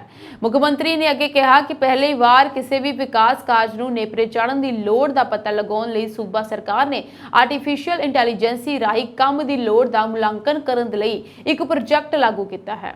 ਪਾਇਲਟ ਪ੍ਰੋਜੈਕਟ ਵਜੋਂ ਇਹ ਵਿਕਾਸ ਕਾਰਜਾਂ ਲਈ ਅੰਮ੍ਰਿਤਸਰ ਵਿੱਚ ਸ਼ੁਰੂ ਕੀਤਾ ਗਿਆ ਹੈ ਅਤੇ ਸੂਬੇ ਵਿੱਚ ਲੋੜ ਦੇ ਆਧਾਰ ਤੇ ਵਿਕਾਸ ਕਾਰਜਾਂ ਨੂੰ ਯਕੀਨੀ ਬਣਾਉਣ ਦੇ ਲਈ ਇਸ ਮਾਡਲ ਨੂੰ ਹੋਰਨਾਂ ਜ਼ਿਲ੍ਹਿਆਂ ਵਿੱਚ ਵੀ ਲਾਗੂ ਕੀਤਾ ਜਾਵੇਗਾ। ਪੰਜਾਬ ਰੋਡਵੇਜ਼ ਅਤੇ PRTC ਵੱਲੋਂ ਦੋ ਦਿਨਾਂ ਤੱਕ ਯਾਨੀ ਕਿ 27 ਤੇ 28 ਜੂਨ ਲਈ ਹੜਤਾਲ ਆਰੰਭ ਕਰ ਦਿੱਤੀ ਗਈ ਹੈ। ਸਰਕਾਰ ਵੱਲੋਂ PTRC ਵਿੱਚ ਕਿਲੋਮੀਟਰ ਸਕੀਮ ਬੱਸਾਂ ਦੇ ਟੈਂਡਰ ਕੱਢ ਕੇ ਵਿਭਾਗ ਦਾ ਨਿੱਜੀਕਰਨ ਕੀਤਾ ਜਾ ਰਿਹਾ, ਜਿਸ ਦਾ ਜਥੇਬੰਦੀ ਵੱਲੋਂ ਹੋਰ ਲਟਕਦੀਆਂ ਮੰਗਾਂ ਸਮੇਤ ਲਗਾਤਾਰ ਵਿਰੋਧ ਕੀਤਾ ਜਾ ਰਿਹਾ। ਜਥੇਬੰਦੀ ਵੱਲੋਂ ਭਲਕੇ 28 ਜੂਨ ਨੂੰ ਮੁੱਖ ਮੰਤਰੀ ਭਗਵੰਤ ਮਾਨ ਦੀ ਰਿਹਾਇਸ਼ ਦਾ ਮੁਕੰਮਲ ਘਿਰਾਓ ਵੀ ਕੀਤਾ ਜਾਵੇਗਾ। ਇਸ ਹੜਤਾਲ ਦੇ ਨਾਲ ਰਾਜ ਵਿੱਚ ਸਫ਼ਰ ਕਰਨ ਵਾਲੇ ਲੋਕਾਂ ਨੂੰ ਭਾਰੀ ਪਰੇਸ਼ਾਨੀਆਂ ਦਾ ਸਾਹਮਣਾ ਕਰਨਾ ਪੈ ਰਿਹਾ, ਕਿਉਂਕਿ ਰਾਜ ਦੇ ਬਹੁਤ ਖੇਤਰਾਂ ਵਿੱਚ ਪ੍ਰਾਈਵੇਟ ਬੱਸਾਂ ਦੀ ਬਜਾਏ ਸਰਕਾਰੀ ਬੱਸਾਂ ਹੀ ਸੇਵਾ ਨਿਭਾਉਂਦੀਆਂ ਹਨ। ਸਭ ਤੋਂ ਵੱਧ ਪਰੇਸ਼ਾਨੀ ਔਰਤਾਂ ਨੂੰ ਹੋ ਰਹੀ ਹੈ, ਜਿਨ੍ਹਾਂ ਨੂੰ ਸਰਕਾਰੀ ਬੱਸਾਂ ਦੇ ਵਿੱਚ ਬਿਲਕੁਲ ਮੁਫਤ ਸਫ਼ਰ ਦੀ ਸੁਵਿਧਾ ਹੈ। ਇਸੇ ਦੌਰਾਨ ਹੀ PRTC ਡੀਐਮਸੀ ਡਿਪੂ ਦੇ ਜਨਰਲ ਮੈਨੇਜਰ ਨੇ ਦਾਅਵਾ ਕੀਤਾ ਕਿ ਲੋਕ ਹਿੱਤਾਂ ਨੂੰ ਧਿਆਨ ਦੇ ਵਿੱਚ ਰੱਖਦਿਆਂ ਕਾਰਪੋਰੇਸ਼ਨ ਵੱਲੋਂ ਬਹੁਤੇ ਰੂਟਾਂ ਉੱਤੇ ਬੱਸਾਂ ਨੂੰ ਚਲਾਇਆ ਜਾ ਰਿਹਾ। ਉਹਨਾਂ ਨੇ ਕਿਹਾ ਕਿ ਸਵਾਰੀਆਂ ਨੂੰ ਖੱਜਲ ਖੁਆਰੀ ਨਹੀਂ ਹੋਣ ਦਿੱਤੀ ਜਾਵੇਗੀ ਅਤੇ ਬਕਾਇਦਾ ਬਦਲਵੇਂ ਬੰਦੋਬਸਤ ਕੀਤੇ ਜਾਣਗੇ। ਲੰਬੇ ਸਮੇਂ ਤੋਂ ਇੱਕੋ ਪੋਸਟ ਤੇ ਤਾਇਨਾਤ 568 ਪੁਲਿਸ ਮੁਲਾਜ਼ਮਾਂ ਦੇ ਕੱਲ ਤਬਾਦਲੇ ਕਰ ਦਿੱਤੇ ਗਏ ਹਨ। ਦੇਰ ਸ਼ਾਮ ਇਹ ਸੂਚੀ ਐਸਪੀ ਹੈੱਡਕੁਆਰਟਰ ਤੋਂ ਮੋਹਰ ਲਗਾ ਕੇ ਜਾਰੀ ਕਰ ਦਿੱਤੀ ਗਈ ਹੈ। ਇਨ੍ਹਾਂ ਦੇ ਵਿੱਚ 2 ਇੰਸਪੈਕਟਰ, 41 ਸਬ ਇੰਸਪੈਕਟਰ, 128 ਸਹਾਇਕ ਸਬ ਇੰਸਪੈਕਟਰ, 61 ਹੈੱਡ ਕਾਂਸਟੇਬਲ ਅਤੇ 333 ਕਾਂਸਟੇਬਲ ਅਤੇ ਸੀਨੀਅਰ ਕਾਂਸਟੇਬਲ ਸ਼ਾਮਲ ਹਨ। ਇਨ੍ਹਾਂ ਦੇ ਵਿੱਚ ਮਹਿਲਾ ਮੁਲਾਜ਼ਮ ਵੀ ਸ਼ਾਮਲ ਹਨ। ਇਨ੍ਹਾਂ ਸਾਰਿਆਂ ਨੂੰ ਮੰਗਲਵਾਰ ਸਵੇਰੇ ਨਵੀਂ ਜੁਆਇਨਿੰਗ ਵਾਲੀ ਥਾਂ ਤੇ ਰਿਪੋਰਟ ਕਰਨੀ ਸੀ। ਪਿਛਲੇ ਕੁਝ ਦਿਨਾਂ ਤੋਂ ਵਿਭਾਗ ਦੇ ਵਿੱਚ ਅਜਿਹੀ ਸੂਚੀ ਬਣਾਉਣ ਦੀ ਚਰਚਾ ਚੱਲ ਰਹੀ ਸੀ। ਇਹ ਸਾਰੇ ਉਹ ਮੁਲਾਜ਼ਮ ਹਨ ਜਿਨ੍ਹਾਂ ਦਾ ਇੱਕੋ ਥਾਂ ਤੇ 3 ਸਾਲ ਦਾ ਕਾਰਜਕਾਲ ਕਾਫੀ ਸਮਾਂ ਪਹਿਲਾਂ ਪੂਰਾ ਹੋ ਚੁੱਕਿਆ ਹੈ, ਫਿਰ ਵੀ ਉਹ ਉਸੇ ਅਹੁਦੇ ਤੇ ਹੀ ਬਣੇ ਹੋਏ ਹਨ। ਇੱਕ ਜਾਂ ਦੂਜੇ ਅਧਿਕਾਰੀ ਦੀ ਸ਼ਮੂਲੀਅਤ ਕਾਰਨ ਉਹਨਾਂ ਦਾ ਤਬਾਦਲਾ ਨਹੀਂ ਕੀਤਾ ਜਾ ਰਿਹਾ। ਹਾਲਾਂਕਿ ਕੁਝ ਕਰਮਚਾਰੀ ਅਜੇ ਵੀ ਸੰਵੇਦਨਸ਼ੀਲ ਅਸਾਮੀਆਂ ਤੇ ਬੈਠੇ ਹਨ ਜਿਨ੍ਹਾਂ ਦੇ ਤਬਾਦਲੇ ਨਹੀਂ ਕੀਤੇ ਗਏ ਹਨ। ਸਿਹਤ ਵਿਭਾਗ ਚੰਡੀਗੜ੍ਹ ਤੇ ਕੇਂਦਰ ਸਰਕਾਰ ਵਿੱਚ ਕੰਮ ਕਰਦੇ ਸਾਰੇ ਡਾਕਟਰ ਹੁਣ ਨੈਸ਼ਨਲ ਮੈਡੀਕਲ ਕਮਿਸ਼ਨ ਵੱਲੋਂ ਜਾਰੀ ਜੈਨਰਿਕ ਮੈਡੀਸਿਨ ਪ੍ਰਿਸਕ੍ਰਿਪਸ਼ਨਸ ਗਾਈਡਲਾਈਨ ਤਹਿਤ ਸਰਕਾਰੀ ਹਸਪਤਾਲਾਂ ਦੇ ਵਿੱਚ ਆਉਣ ਵਾਲੇ ਮਰੀਜ਼ਾਂ ਨੂੰ ਸਿਰਫ ਜੈਨਰਿਕ ਦਵਾਈਆਂ ਹੀ ਲਿਖਣਗੇ। ਜੇਕਰ ਬ੍ਰਾਂਡਡ ਦਵਾਈਆਂ ਲਿਖਣ ਦੀ ਜ਼ਰੂਰਤ ਪੈਂਦੀ ਵੀ ਹੈ ਤਾਂ ਡਾਕਟਰ ਨੂੰ ਇੱਕ ਰਜਿਸਟਰ ਰੱਖਣਾ ਪਵੇਗਾ ਜਿਸ ਵਿੱਚ ਤਰਕ ਲਿਖਣਾ ਪਵੇਗਾ। ਇਸ ਰਜਿਸਟਰ ਵਿੱਚ ਚੈਕਿੰਗ ਵੀ ਹੋਵੇਗੀ। ਇਸ ਸੰਬੰਧੀ ਚੰਡੀਗੜ੍ਹ ਦੇ ਸਿਹਤ ਸਕੱਤਰ ਯਸ਼ਪਾਲ ਗਰਗ ਨੇ ਨੋਟਿਸ ਜਾਰੀ ਕੀਤਾ ਹੈ। ਉਹਨਾਂ ਨੇ ਨੋਟਿਸ ਵਿੱਚ ਕਿਹਾ ਹੈ ਕਿ ਸਿਹਤ ਅਤੇ ਪਰਿਵਾਰ ਭਲਾਈ ਮੰਤਰਾਲੇ ਦੇ ਡਾਇਰੈਕਟੋਰੇਟ ਜਨਰਲ ਸਿਹਤ ਸੇਵਾਵਾਂ ਵੱਲੋਂ 12 ਮਈ ਨੂੰ ਚੰਡੀਗੜ੍ਹ ਸਿਹਤ ਵਿਭਾਗ ਤੇ ਕੇਂਦਰ ਸਰਕਾਰ ਦੇ ਹਸਪਤਾਲ ਦੇ ਵਿੱਚ ਕੰਮ ਕਰਦੇ ਸਾਰੇ ਡਾਕਟਰਾਂ ਨੂੰ ਜਾਰੀ ਹੁਕਮਾਂ ਵਿੱਚ ਸਪਸ਼ਟ ਕੀਤਾ ਗਿਆ ਹੈ ਕਿ ਮਰੀਜ਼ਾਂ ਨੂੰ ਸਸਤੀਆਂ ਤੇ ਵਧੀਆ ਦਵਾਈਆਂ ਦਾ ਲਾਭ ਮਿਲੇ। ਇਸ ਲਈ ਉਹਨਾਂ ਨੂੰ ਜੈਨਰਿਕ ਦਵਾਈਆਂ ਹੀ ਲਿਖੀਆਂ ਜਾਣੀਆਂ ਚਾਹੀਦੀਆਂ ਹਨ। ਅਜਿਹਾ ਨਾ ਕਰਨ ਤੇ ਕਾਰਵਾਈ ਕੀਤੀ ਜਾ ਸਕਦੀ ਹੈ। ਇਸ ਤੋਂ ਇਲਾਵਾ ਹਸਪਤਾਲ ਦੇ ਵਿੱਚ ਡਾਕਟਰ ਕੋਲ ਆਉਣ ਵਾਲੇ ਐਮਆਰਸ ਦੀ ਐਂਟਰੀ ਤੇ ਵੀ ਮੁਕੰਮਲ ਪਾਬੰਦੀ ਲਾ ਦਿੱਤੀ ਗਈ ਹੈ। ਜੇਕਰ ਕਿਸੇ ਵੀ ਨਵੀਂ ਦਵਾਈ ਲਈ ਐਮਆਰਸ ਨੂੰ ਡਾਕਟਰ ਨੂੰ ਕੁਝ ਦੱਸਣਾ ਹੈ ਤਾਂ ਉਹ ਉਹਨਾਂ ਨੂੰ ਈਮੇਲ ਰਾਹੀਂ ਦੱਸ ਸਕਣਗੇ। ਪੀਜੀਆਈ ਦੇ ਡਾਇਰੈਕਟੋਰੇਟ ਪ੍ਰੋਫੈਸਰ ਵਿਵੇਕ ਲਾਲ ਨੇ 25 ਮਈ ਤੋਂ 12 ਜੂਨ ਨੂੰ ਨੋਟਿਸ ਜਾਰੀ ਕਰਕੇ ਪੀਜੀਆਈ ਦੇ ਸਾਰੇ ਡਾਕਟਰਾਂ ਨੂੰ ਜੈਨਰਿਕ ਦਵਾਈਆਂ ਲਿਖਣ ਦੇ ਹੁਕਮ ਵੀ ਜਾਰੀ ਕੀਤੇ ਹਨ। ਸਿਹਤ ਸਕੱਤਰ ਵੱਲੋਂ ਜਾਰੀ ਇਸ ਨੋਟਿਸ ਵਿੱਚ ਜੀਐਮਸੀਐਚ 32 ਦੇ director principal professor Jaswinder Kaur ਅਤੇ ਡੀਐਚਐਸ ਡਾਕਟਰ ਸੁਮਨ ਸਿੰਘ ਨੂੰ ਇਨ੍ਹਾਂ ਹੁਕਮਾਂ ਦੀ ਇਨ-ਬਿਨ ਪਾਲਣਾ ਕਰਨ ਦੀਆਂ ਹਦਾਇਤਾਂ ਜਾਰੀ ਕੀਤੀਆਂ ਗਈਆਂ ਹਨ। ਪੰਜਾਬ ਸਰਕਾਰ ਤੇ ਸਿੱਖਾਂ ਦੀ ਸਿਰਮੌਰ ਸੰਸਥਾ ਸ਼੍ਰੋਮਣੀ ਗੁਰਦੁਆਰਾ ਪ੍ਰਬੰਧਕ ਕਮੇਟੀ ਵਿਚਾਲੇ ਟਕਰਾਅ ਹੋਰ ਵਧਣ ਦੇ ਆਸਾਰ ਬਣ ਗਏ ਹਨ। ਇੱਕ ਪਾਸੇ ਸ੍ਰੀ ਹਰਿਮੰਦਰ ਸਾਹਿਬ ਤੋਂ ਗੁਰਬਾਣੀ ਕੀਰਤਨ ਦੇ ਪ੍ਰਸਾਰਣ ਬਾਰੇ ਪੰਜਾਬ ਸਰਕਾਰ ਵੱਲੋਂ ਪਾਸ ਕੀਤੇ ਗਏ ਗੁਰਦੁਆਰਾ ਸੋਧ ਬਿੱਲ 2023 ਨੂੰ ਸ਼੍ਰੋਮਣੀ ਕਮੇਟੀ ਦੇ ਜਨਰਲ ਇਜਲਾਸ ਵਿੱਚ ਰੱਦ ਕਰ ਦਿੱਤਾ ਗਿਆ ਹੈ ਤੇ ਦੂਜੇ ਪਾਸੇ ਮੁੱਖ ਮੰਤਰੀ ਭਗਵੰਤ ਮਾਨ ਨੇ ਵੀ ਸ਼੍ਰੋਮਣੀ ਕਮੇਟੀ ਪ੍ਰਧਾਨ ਉੱਪਰ ਤਿੱਖਾ ਹਮਲਾ ਕਰਕੇ ਸਖਤ ਸੰਦੇਸ਼ ਦਿੱਤਾ ਹੈ। ਮੁੱਖ ਮੰਤਰੀ ਭਗਵੰਤ ਮਾਨ ਨੇ ਸ਼੍ਰੋਮਣੀ ਕਮੇਟੀ ਵੱਲੋਂ ਸੱਦੇ ਗਏ ਜਨਰਲ ਇਜਲਾਸ ਤੇ ਉਜਰ ਜਤਾਉਂਦਿਆਂ ਸਵਾਲ ਕੀਤਾ ਕਿ ਸ਼੍ਰੋਮਣੀ ਕਮੇਟੀ ਨੇ ਇਸ ਵਿਸ਼ੇਸ਼ ਇਜਲਾਸ ਦੌਰਾਨ ਉਹਨਾਂ ਤੇ ਦੋਸ਼ ਲਾਉਣ ਤੋਂ ਇਲਾਵਾ ਹੋਰ ਕੀ ਕੀਤਾ ਹੈ। ਮੁੱਖ ਮੰਤਰੀ ਨੇ ਇੱਕ ਬਿਆਨ ਦੇ ਵਿੱਚ ਕਿਹਾ ਕਿ ਸ਼੍ਰੋਮਣੀ ਕਮੇਟੀ ਵੱਲੋਂ ਸੱਦੇ ਵਿਸ਼ੇਸ਼ ਇਜਲਾਸ ਨੂੰ ਸਿਰਫ ਉਹਨਾਂ ਨੂੰ ਭੰਡਣ ਦੇ ਲਈ ਇੱਕ ਮੰਚ ਵਜੋਂ ਵਰਤਿਆ ਗਿਆ ਹੈ। ਉਹਨਾਂ ਨੇ ਵੀ ਕਿਹਾ ਕਿ ਇਜਲਾਸ ਵਿੱਚੋਂ ਪਵਿੱਤਰ ਗੁਰਬਾਣੀ ਦੇ ਮੁਫਤ ਪ੍ਰਸਾਰਣ ਦਾ ਮੁੱਦਾ ਕਿੱਥੇ ਗਵਾਚ ਗਿਆ, ਇਸ ਨੂੰ ਉਭਾਰਿਆ ਕਿਉਂ ਨਹੀਂ ਗਿਆ। ਦਰਅਸਲ ਇਜਲਾਸ ਦੌਰਾਨ ਸੋਧ ਬਿੱਲ ਰੱਦ ਕਰਨ ਤੋਂ ਇਲਾਵਾ ਮੁੱਖ ਮੰਤਰੀ ਭਗਵੰਤ ਮਾਨ ਦੇ ਨਾਂ ਨਾਲ ਸਿੰਘ ਸ਼ਬਦ ਲਾਉਣ ਤੇ ਵੀ ਇਤਰਾਜ਼ ਕੀਤਾ ਗਿਆ। ਇਹ ਇਤਰਾਜ਼ ਬੀਬੀ ਕਿਰਨਜੋਤ ਕੌਰ ਨੇ ਕੀਤਾ, ਜਿਸ ਨੂੰ ਪ੍ਰਵਾਨ ਕਰਦਿਆਂ ਮੱਤੇ ਵਿੱਚ ਮੁੱਖ ਮੰਤਰੀ ਦਾ ਨਾਂ ਸ੍ਰੀ ਭਗਵੰਤ ਸਿੰਘ ਮਾਨ ਦੀ ਥਾਂ ਸ੍ਰੀ ਭਗਵੰਤ ਮਾਨ ਕਰ ਦਿੱਤਾ ਗਿਆ ਹੈ। ਇਜਲਾਸ ਵਿੱਚ ਪੇਸ਼ ਮੱਤੇ ਰਾਹੀਂ ਪੰਜਾਬ ਸਰਕਾਰ ਦੀ ਕਾਰਵਾਈ ਨੂੰ ਸਿੱਖ ਧਾਰਮਿਕ ਮਾਮਲਿਆਂ ਵਿੱਚ ਦਖਲਅੰਦਾਜ਼ੀ ਕਰਾਰ ਦਿੰਦਿਆਂ ਇਸ ਦਾ ਸਖਤ ਵਿਰੋਧ ਕੀਤਾ ਗਿਆ। ਇਸ ਮਗਰੋਂ ਮੁੱਖ ਮੰਤਰੀ ਭਗਵੰਤ ਮਾਨ ਨੇ ਕਿਹਾ ਕਿ ਇਹ ਇਜਲਾਸ ਸ਼੍ਰੋਮਣੀ ਕਮੇਟੀ ਦੇ ਰਾਜ ਕਰ ਰਹੇ ਪਰਿਵਾਰ ਨੂੰ ਬਚਾਉਣ ਦੇ ਲਈ ਆਗੂਆਂ ਦੇ ਇਕੱਠ ਤੋਂ ਵੱਧ ਕੁਝ ਨਹੀਂ ਹੈ। ਸ੍ਰੀ ਮਾਨ ਨੇ ਕਿਹਾ ਕਿ ਸ਼੍ਰੋਮਣੀ ਕਮੇਟੀ ਪ੍ਰਧਾਨ ਹਰਜਿੰਦਰ ਸਿੰਘ ਧਾਮੀ ਸਿਰਫ ਆਪਣੇ ਅਕਾਵਾਂ ਦੇ ਇਸ਼ਾਰੇ ਤੇ ਚੱਲ ਰਹੇ ਸ਼੍ਰੋਮਣੀ ਅਕਾਲੀ ਦਲ ਦੇ ਮੁੱਖ ਬੁਲਾਰੇ ਵਜੋਂ ਵਿਚਰ ਰਹੇ ਹਨ। ਉਹਨਾਂ ਨੇ ਵੀ ਕਿਹਾ ਕਿ ਲੋਕਾਂ ਨੂੰ ਸਭ ਪਤਾ ਹੈ ਕਿ ਸ਼੍ਰੋਮਣੀ ਕਮੇਟੀ ਤੇ ਇਸ ਦੇ ਪ੍ਰਧਾਨ ਕਿਵੇਂ ਅਕਾਲੀ ਦਲ 'ਚ ਇੱਕ ਪਰਿਵਾਰ ਦੀ ਕਠਪੁਤਲੀ ਬਣਨ ਦੇ ਕੰਮ ਕਰ ਰਹੇ ਹਨ। ਉਧਰ ਬਿੱਲ ਰੱਦ ਕਰਦਿਆਂ ਸ਼੍ਰੋਮਣੀ ਕਮੇਟੀ ਨੇ ਪੰਜਾਬ ਸਰਕਾਰ ਨੂੰ ਚੇਤਾਵਨੀ ਦਿੱਤੀ ਕਿ ਉਹ ਪਾਸ ਕੀਤੇ ਬਿੱਲ ਨੂੰ ਤੁਰੰਤ ਵਾਪਸ ਲਵੇ, ਨਹੀਂ ਤਾਂ ਸ਼੍ਰੋਮਣੀ ਕਮੇਟੀ ਵੱਲੋਂ ਅਕਾਲ ਤਖਤ ਦੀ ਅਗਵਾਈ ਹੇਠ ਮੋਰਚਾ ਸ਼ੁਰੂ ਕੀਤਾ ਜਾਵੇਗਾ। ਸਿੱਖ ਗੁਰਦੁਆਰਾ ਐਕਟ 1925 ਵਿੱਚ ਕੋਈ ਵੀ ਸੋਧ ਸ਼੍ਰੋਮਣੀ ਕਮੇਟੀ ਦੀ ਸਿਫਾਰਿਸ਼ ਨਾਲ ਨਹੀਂ ਸੰਭਵ ਹੈ। ਉਹਨਾਂ ਨੇ ਇਸ ਮਾਮਲੇ ਵਿੱਚ ਮਾਸਟਰ ਤਾਰਾ ਸਿੰਘ ਤੇ ਜਵਾਹਰ ਲਾਲ ਨਹਿਰੂ ਵਿਚਾਲੇ 19 1959 ਵਿੱਚ ਹੋਏ ਸਮਝੌਤੇ ਦਾ ਹਵਾਲਾ ਦਿੰਦਿਆਂ ਕਿਹਾ ਕਿ ਇਸ ਵਿੱਚ ਪ੍ਰਵਾਨ ਕੀਤਾ ਗਿਆ ਸੀ ਕਿ ਸਿੱਖ ਗੁਰਦੁਆਰਾ ਐਕਟ ਵਿੱਚ ਕੋਈ ਵੀ ਸੋਧ ਤੋਂ ਪਹਿਲਾਂ ਸ਼੍ਰੋਮਣੀ ਕਮੇਟੀ ਦੇ 2/3 ਮੈਂਬਰਾਂ ਦੀ ਸਹਿਮਤੀ ਜ਼ਰੂਰੀ ਹੋਵੇਗੀ। ਇਹ ਸਾਂਝੀ ਦੇਸ਼ ਵਿਦੇਸ਼ ਦੀਆਂ ਕੁਝ ਖਾਸ ਖਬਰਾਂ ਹੋਰ ਖਬਰਾਂ ਦੇ ਨਾਲ ਜੁੜੇ ਰਹਿਣ ਦੇ ਲਈ ਤੁਸੀਂ ਬਨੇ ਰਹੋ ਪੰਜਾਬ ਮੇਲ USA TV ਦੇ ਨਾਲ।